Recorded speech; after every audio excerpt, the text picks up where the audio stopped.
Town Corner State Forest Campground is located in Michigan's Lower Peninsula, up in the northern part to the northeast of Gaylord and not too far from Clear Lake State Park. This campground is in the Pigeon River Country area, so you never know when you're going to see or hear an elk while you're staying at this small campground. Once you enter the campground, you start right off seeing campsites before you even come up to the pay station. So that's where I'm going to start, is with the campsites that lead you up to the billboard and the pay station.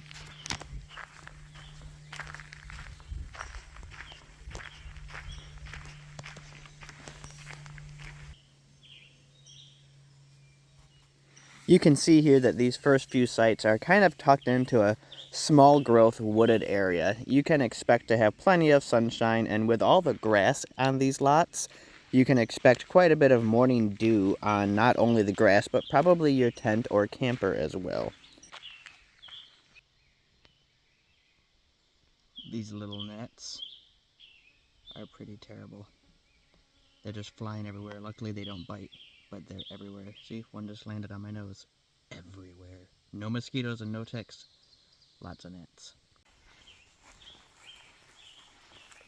Next we come up to the well, and I can see water on the ground around the well, so I know that that pump actually works. I'm not going to bother to test it, and I'm just going to follow the trail here and cut right through to some of these campsites.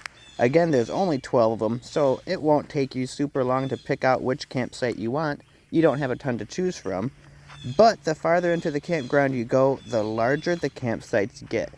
And once you get back in here a little ways, you definitely have campsites that can hold decent-sized trailers, pop-up campers, maybe a camper and a tent plus your vehicle.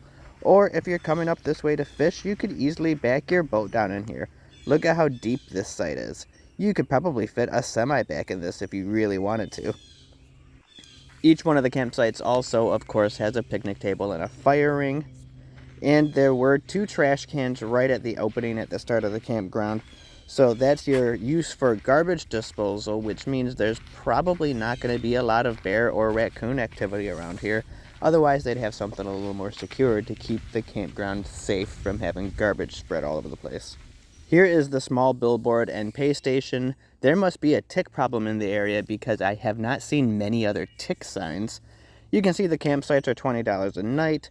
There is a posting about invasive species, which I've seen a lot of this year, and the campground camping information.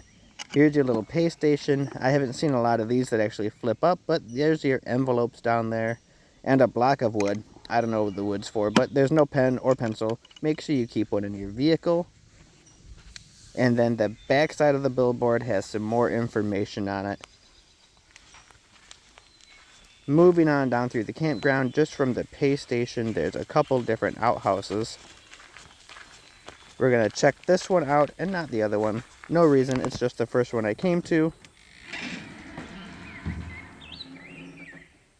Not as clean, few bugs inside here, but overall it's new particle board, freshly updated. So it's not as gross as I've seen in the past. Also, if you notice, there's no way to keep that door shut from the outside, so I'd open it very slowly if I were you to make sure there's no animals inside there when you first come up to the outhouse. As you can see real quick there, some of the campsites do have a really good view of the lake. Some of them are on the other side of the road and they don't have a good view of the lake at all. Campsite number 9 here, not a good view of the lake. But again, even though it's not lakeside, it is a nice big campsite.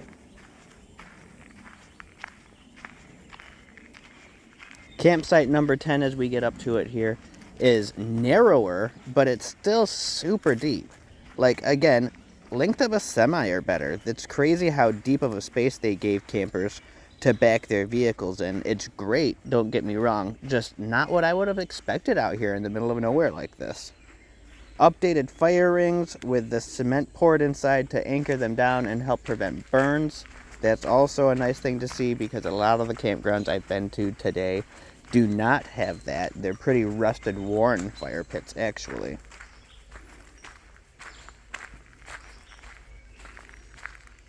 And here is campsite number 11. Again, you would think it was a road just looking down in there. It's such a long campground. you would expect to turn off it with a ATV and just go driving down a trail, but in reality it stops and there is a spot for a campsite back in there. Campsite number 12 is up the road a good little ways here, away from everybody else, which is pretty nice. I definitely appreciate being a little more secluded.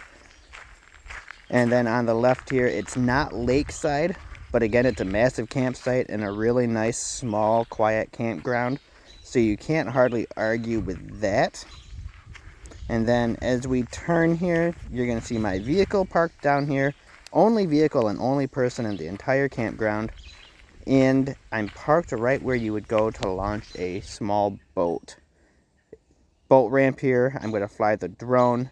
It's definitely not a paved boat ramp. It's gravel, and it's a smaller lake, so you aren't going to be bringing your jet skis and big motorboats up here, but a small bass boat, definitely. In fact, I can see some bass in the water right here as I'm talking. And even looking at some of the drone video that I got of this lake, I could see some bass on their beds along the shoreline. Overall, I really liked the layout of this campground, and I really appreciated the size of the campsites. I think that it's remote enough that you won't have a whole lot of problem getting a site here at this location. And it's also probably far enough out there that you don't have to worry about huge party crowds being here either, because most people aren't going to want to take the time to drive out here and find this campground.